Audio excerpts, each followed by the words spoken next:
Perfect. Wonderful. Hello, everyone. My name is Dr. Mark Trahan. I'm an associate professor at Texas State University, and this is a project called Mobile Applications for Low-Income U.S. Fathers, a systematic review of content, comprehensiveness, and user ratings. This is a project that was done with two of my students, master's level students, Lindsay Schneider and Dahlia Hernandez. And this is a project really to evaluate the nature of mobile applications in terms of low-income fathers and applicability. So let's go to the next slide. The background on this particular project is that parenting apps are largely developed for mothers, and we have responsible fatherhood programs in the US that have demonstrated positive outcomes, but they face challenges because fathers often have access and attrition issues related to these fatherhood programs. And so mobile applications may be able to provide a tool that could supplement or support these programs in providing immediate access to fathers along with education. So the purpose of this was to evaluate the nature of the information and educational tools that are available, particularly low-income fathers. You can go to the next slide. Low-income fathers may have a difficult time remaining actively involved in direct care of their child. They may be unmarried, they may be divorced, separated, they may have challenges related to being a financial provider. It's been noted that the pathway to participation for fatherhood, particularly low-income fathers, may be through building paternal self-efficacy or confidence within the parenting realm. And we also wanted to take a look at some of the evidence-based factors related to low-income father engagement, co-parenting, relationship satisfaction, mental health, including aggression and anger, substance use disorder, and financial stability. So you can go to the next slide. So the purpose of this evaluation was really to determine the relationship between mobile digital applications or apps pertaining to self-efficacy theory and evidence-based factors associated with low-income father engagement. This wasn't a project specifically to take a look at intimate partner violence, but we do have some factors here that relate to it that I think you'll find interesting as we go along. We evaluated this within the research questions of whether mobile apps have been created specifically for educating and supporting low-income fathers in parent engagement with infants, children, and adolescents. And we also wanted to know whether apps contain interventions and content that's consistent with current theory related to boosting paternal self-efficacy.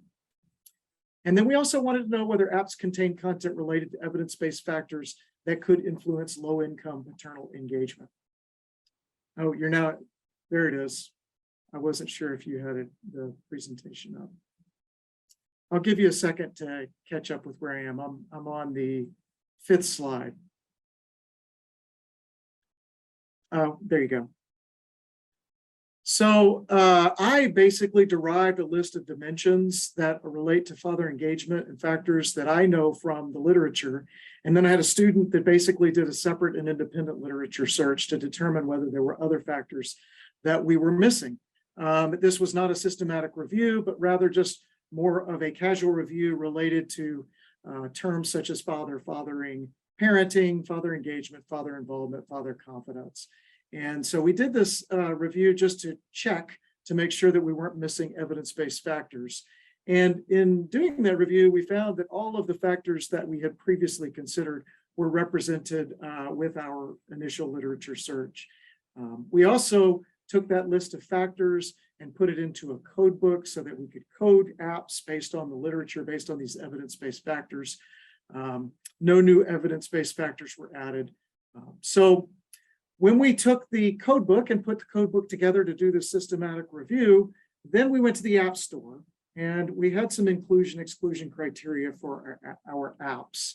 First of all, to be included in the review, mobile phone applications were required to be presented in English language, available for download through Google Play, the Apple App Store, or both formats, with an education content focus on parenting for fathers of children ages 0 to 18. They needed to be accessible to low-income fathers as well.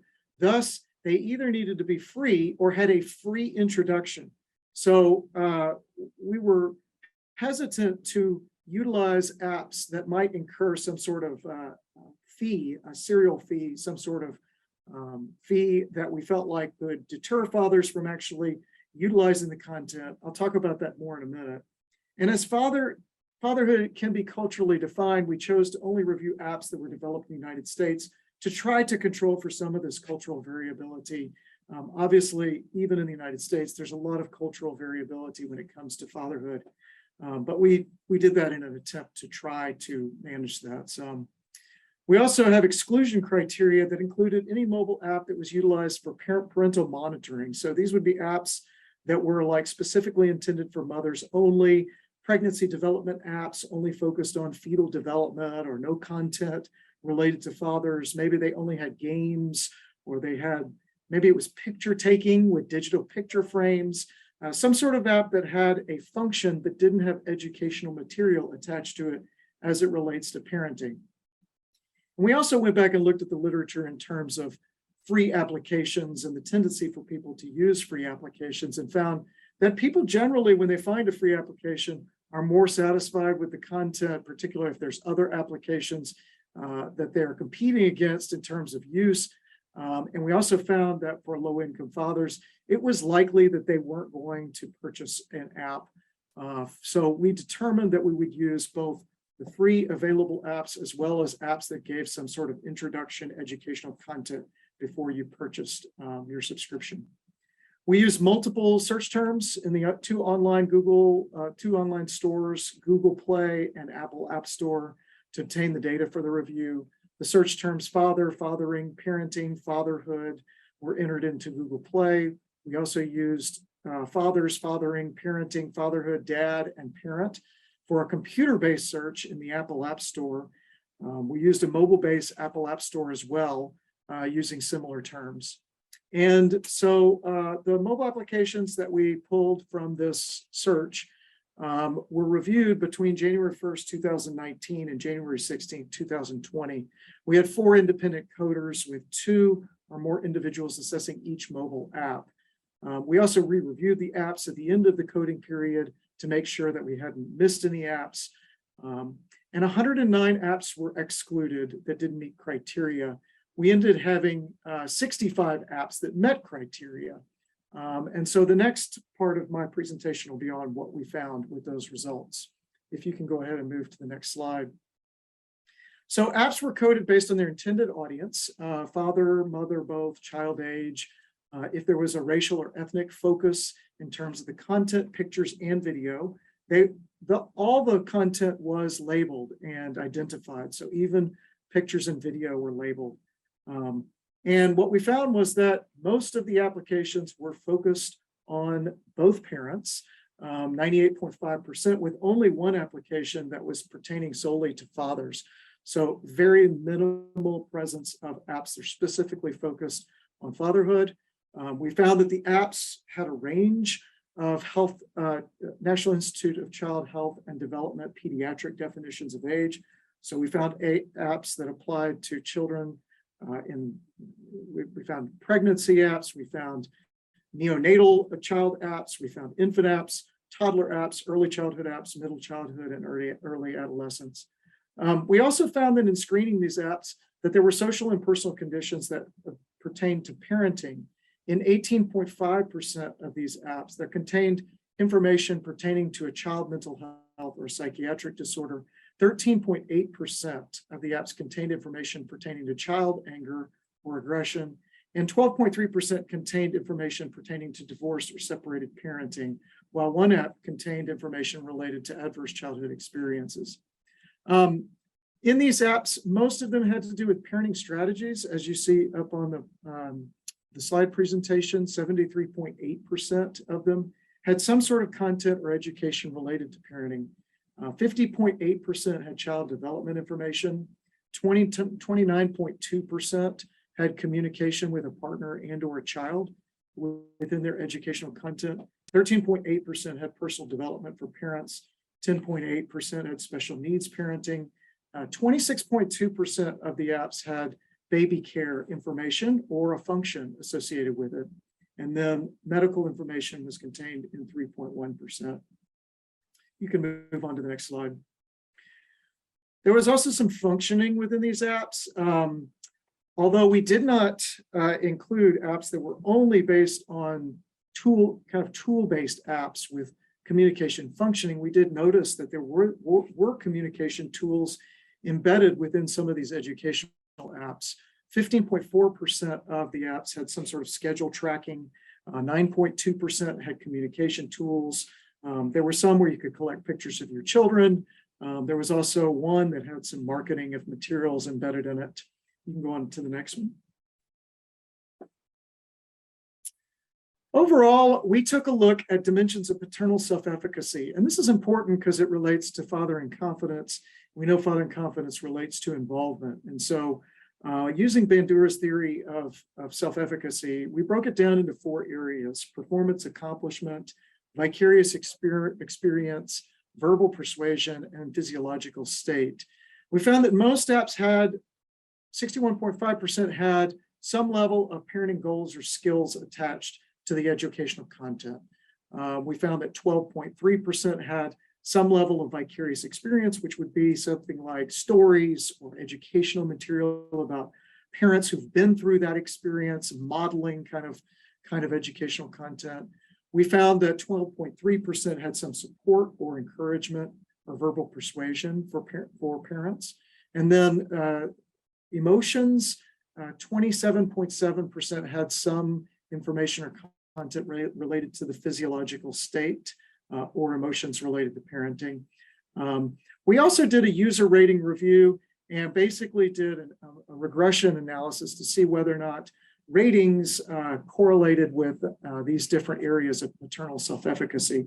And when we conducted the multiple regression analysis, we found that the content related to paternal self-efficacy had no association, was not associated with user ratings. So that was interesting. You can go on to the next slide. We also took a look at evidence-based factors pertaining to fatherhood, and this is where it gets into the work related that I believe that connects with the work from this conference.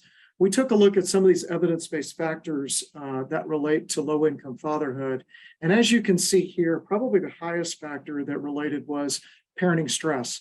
29.2% of the content in these apps contained some information related to parenting stress. We also noticed that 18.5% of the content related to father mental health. Mother mental health was slightly higher at 23.1%. We collapsed these research-based factors into 4 categories: relationship with the other parent, mental health and substance abuse, parenting stress, and income and financial. And we ran a multiple regression analysis on the user ratings as it associated with these 4 different collapsed areas of evidence-based factors. And we found that there was associations here between the user rating, satisfaction, and content analysis related to parenting stress, and also related to the relationship with the other parent, so co-parenting. You can go on to the next one. We also took a look at some of the areas of comorbid conditions, anger, aggression. We found that 12.5% of the apps had some information related to father anger or aggression, 7.8% mental health or psychiatric disorder, 1.5% of personality disorder, and 15.6% related to separation or divorce. So you can move on to the next one. So from our review and our hypothesis, we found really a paucity of evidence that apps contained any content that pertained or paralleled research evidence related to low-income fathers, less than 30%, and that's even generous. Furthermore, we found that few apps were designated specifically for dads. So a lot of focus on parenting, mothers and fathers, not much attention to fathers specifically. We also noticed that assessing the research-based factors related to low-income fatherhood, we found apps were mostly likely to address parenting stress. And this also included co-parenting and mental health of the father, mother, and or child. But these levels of presence of this content were still very low. You can go on to the next slide. We also found that evidence-based factors that are particularly relevant to low-income fathers, maternal gatekeeping, which has been an area in the literature that relates to mothers giving access to fathers, specifically non-resident fathers, their access to children. That was not present in apps. We also found that financial stability was not present in apps, which was very surprising. And then substance abuse disorder was not represented within parenting education tools. So we really found that there's a lot to be done in terms of the work to try to increase the content of these apps so that they meet the needs both of low-income fathers, but also in scenarios in which fathers and families may feel in precarious situations in terms of family stress, in terms of interaction, engagement, mental health. So from our review, we really see an opportunity for more growth in this area. You can go on to the next slide. There are limitations. I mean, this was not a systematic review of the literature related to evidence-based factors, so we may have missed some factors that were not included here. We didn't evaluate the apps as they relate to paid apps, so subscription-based apps. But we do feel that this is clearly an indication from this review that the implications are that we need more content. And one of the areas where we definitely need more content is in racial, ethnic diversity. We found we have found very little diversity in terms of these apps. It was really disappointing. We also found that we need more content related to low-income fathers and families. More important, we need strategies here for these families. And we need to continue to support content related to these free opportunities for fathers to educate themselves. That's all I've got. Questions?